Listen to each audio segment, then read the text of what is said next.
Всем привет! Несколько месяцев назад мы купили дом в Японии. Это брошенный дом, который называется Акия.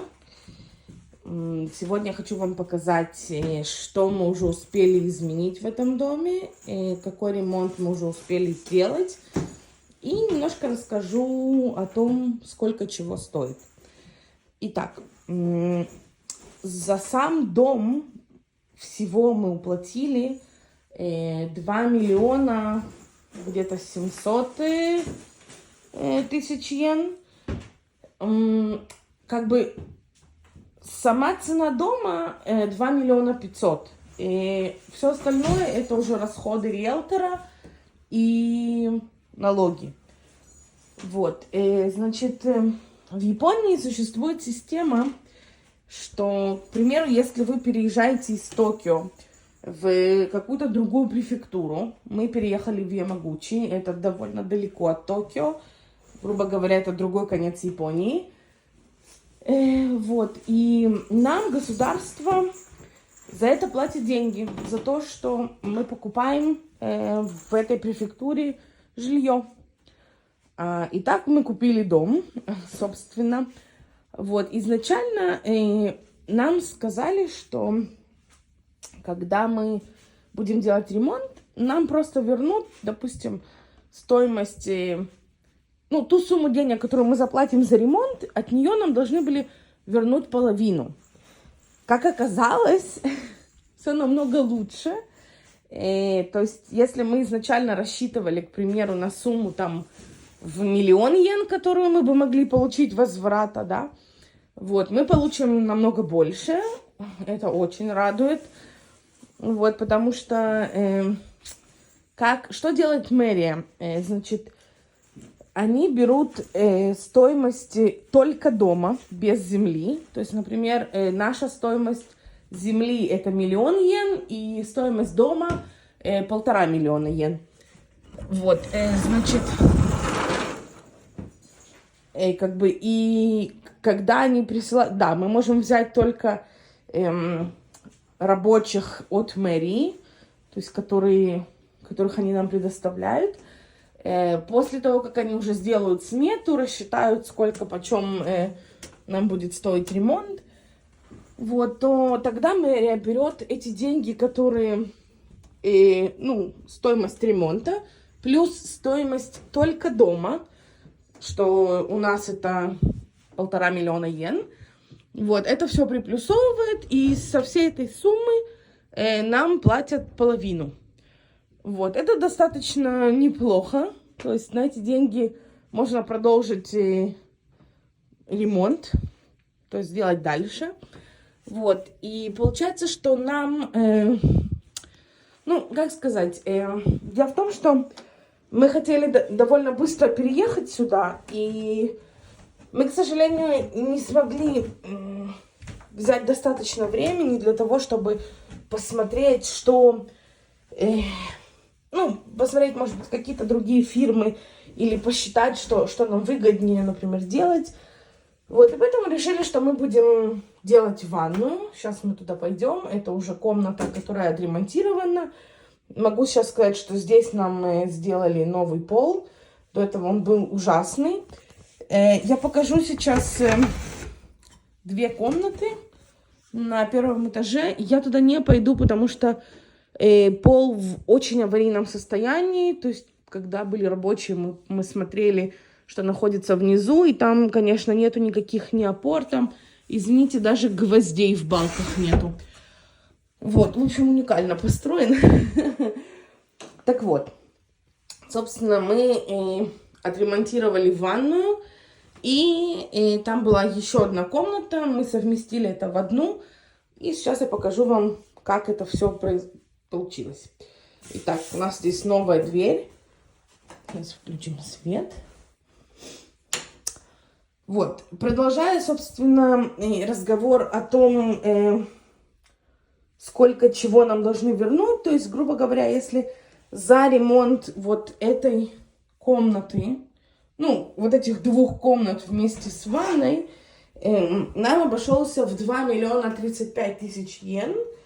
И, получается, эту сумму плюс сумму за дом, нам это все плюсует, и мы в итоге должны будем получить 1 675 000, что достаточно неплохо. Итак, начну, собственно, с этой комнаты. Что нам здесь сделали? Нам поменяли, во-первых, нам сделали более плотные стены, нам поставили здесь сделали новые обои. Здесь раньше была такая, как двухспальная кровать, типа того. Вот, нам ее, естественно, убрали. Теперь у нас есть такой подоконник. Вот, он же стол. Я пока еще не придумала его назначение, но в дальнейшем.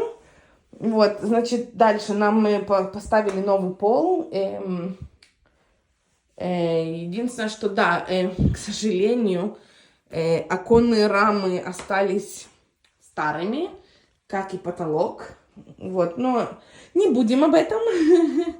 Вот, конечно, ну, знаете, рабочие, да, в разных странах, наверное, строители, да, все, короче, любят обманывать. Здесь не исключение. Кстати, это моя новая стиральная машиночка приехала. Вот, окей. Значит, что в итоге сделали? Сделали пол. Здесь раньше была стенка, вот здесь вот, ее убрали, но расширили саму ванну. То есть вот эта стена, она была намного меньше. Нам увеличили ванну и вот такой проход. Дальше был проход вот здесь вот. В итоге я попросила, чтобы его закрыли стеной. И теперь у нас есть такая комната. Вот. Ванна у нас капсульная. То есть это, иначе говоря, unit bath.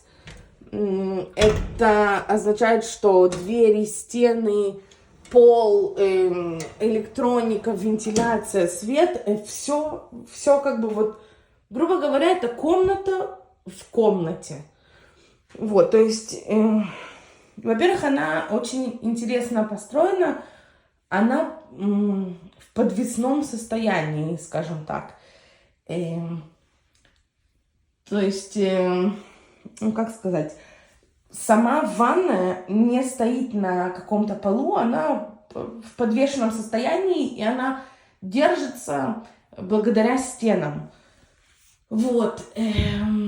Здесь свет, вентиляция, электроника, все это уже внутри, это все можно спокойно поливать водой, ничего не будет. То есть вы можете заметить, что там вышел конденсат, то есть капельки, вот, и ничего не происходит, и никакого, я не знаю, там удара током тоже не будет.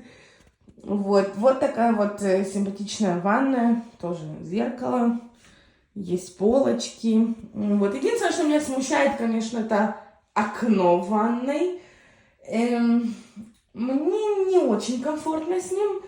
Но сказали, что его лучше не убирать, и в итоге мы просто наклеили такую специальную наклеечку. Вот. Ванна очень удобная, большая, во весь мой рост. Главное теперь не заснуть там. Здесь также у меня есть вентиляция, которую я могу тут включить. Не знаю, если вам слышно. В общем, если не слышно, знайте, что она там есть. Вот. Нам это очень нравится, да, конечно, стоимость данного ремонта, ну, скажем так, кусается, вот, ну, дороговато, конечно, вышло, но, опять же, лучше уже пусть так, потому что все-таки хотелось как-то быстрее переехать, хотелось какого-то уюта, вот, и, собственно, мы это все сделали. Ну, есть, конечно, некоторые недочеты, которые нам не очень нравятся, вот, но ничего не поделаешь. В дальнейшем мы будем уже самостоятельно все чинить и делать, продолжать ремонт. Собственно, получение денег будет в этом месяце, то есть сейчас февраль. Мы подали это в середине января, то есть это все занимает где-то 3 недели. И вот мы сейчас ждем возврата и продолжим ремонт. Хочу также показать вам немножечко наш сад. который мы, ну, точнее, Хира его более-менее расчистил. И теперь это можно хотя бы хоть что-то увидеть. Здесь есть такие 2 яруса, скажем так. Вот, на самом деле их было больше, просто из-за того, что дом был ну, как бы в нем никто не жил, да, и никто не следил, то вот эта вот вся земля, наверное, из-за дождей, оно все просто смылось. Вот, и, конечно, надо все чинить заново, то есть делать новые ярусы. И я этим займусь когда-нибудь, наверное, после того, как закончим более-менее ремонт, потому что мы хотим отремонтировать первый этаж, так как он в достаточно аварийном состоянии, выразимся так. Ну, как бы не то, что он в аварийном состоянии, но желательно поскорее там сделать пол, потолок, потому что все-таки первый этаж ему, второй этаж ему 10 лет, а первому этажу уже где-то около 60-70 лет. Вот, поэтому это достаточно важно починить, и, собственно, мы это будем делать. А еще хочу вас познакомить с нашей девочкой, это Юзу. Юзу. Мы взяли ее из приюта. Очень такая котечка хорошая. Тырит новые игрушки уже. Вот, она очень игривая, прыгучая. Да, Юзу? Вот, к сожалению, те, кто знал, что перед переездом в Шимоносеки мы купили котенка по имени Хотару, но, к сожалению, Хотару, ну, как бы мы не знали о том, что она была больна, когда мы ее купили. Вот, и буквально за 3 недели проживания у нас она просто угасла. Вот, у нее оказался кошачий коронавирус. Вот, и, к сожалению, она от нас ушла. Собственно, это ее пепел, потому как в Японии кремируют, в принципе, даже животных. И вот, конечно, очень жалко, но мы не можем без животных, и поэтому у нас есть замечательная кошечка по имени Юзу. Вот, Юзик. Ну что ж, спасибо всем за внимание. Увидимся с вами в следующих видео. Не забудьте подписаться, чтобы ничего не пропустить. И уже в следующем видео я покажу вам, как собственно, мы делаем ремонт. И опять же расскажу, что почем стоит. Всем спасибо. Пока-пока.